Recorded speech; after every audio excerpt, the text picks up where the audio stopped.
ಇದೇ ದರ ಏರಿಕೆ ವಿಚಾರಕ್ಕೆ ಸಂಬಂಧಪಟ್ಟಂತೆ ವಿ ಸೋಮಣ್ಣ ಅವರು ಕೆಂಡಾಮಂಡಲರಾಗಿದ್ದಾರೆ. ಈ ಹಿಂದೆ ವೀರಪ್ಪ ಮೊಯ್ಲಿ ಅವರು ಮೆಟ್ರೋ ಬಿಳಿ ಆನೆ ಅಂತಂದಿದ್ರು.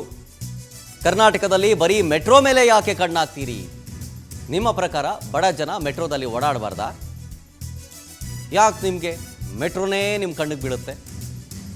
ಅದರ ರೇಟೇ ಜಾಸ್ತಿ ಮಾಡಬೇಕು ಅಂತ ಯಾವಾಗಲೂ ನಿಮ್ಮ ಕಣ್ಣಲ್ಲೇ ಇರುತ್ತಲ್ಲ, ಯಾಕೆ? ಇದಕ್ಕೆ ಸಂಬಂಧಪಟ್ಟ ಸಚಿವಾಲಯದಿಂದ ಬ್ರೇಕ್ ಕೂಡ ತಗೊಳ್ಳಲಾಗಿದೆ. ಮೌಖಿಕವಾಗಿ ಆದೇಶ ಬಂದಿದೆ, ದರ ಏರಿಕೆ ಮಾಡಬೇಡಿ ಅಂತ ತಡೆ ನೀಡಿದೆ.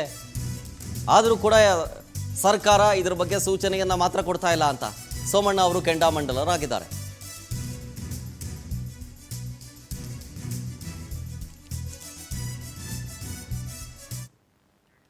ಅಂದರೆ ಅನಾವಶ್ಯಕವಾಗಿ ರಾಜ್ಯ ಸರ್ಕಾರ ಗೊಂದಲ ಕ್ರಿಯೇಟ್ ಮಾಡ್ತಾ ಇದೆ.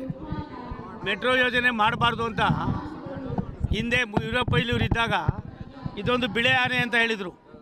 ನಾನು 94, 95, 96ರಲ್ಲಿ ಬೆಂಗಳೂರು ಡೆವಲಪ್ಮೆಂಟ್ ಮಂತ್ರಿ ಆಗಿದ್ದಾಗ ಜೆ ಎಚ್ ಪಟೇಲ್ ಮುಖ್ಯಮಂತ್ರಿಗಳಾಗಿದ್ದಾಗ ಮೆಟ್ರೋವನ್ನು ತಂದಿದ್ದು ಜೆ ಎಚ್ ಪಟೇಲ್ರ ಕಾಲದಲ್ಲಿ. ಅದನ್ನು ಇಂಪ್ಲಿಮೆಂಟ್ ಮಾಡಿದ್ದು ಕೂಡ ನಾವೇನೆ.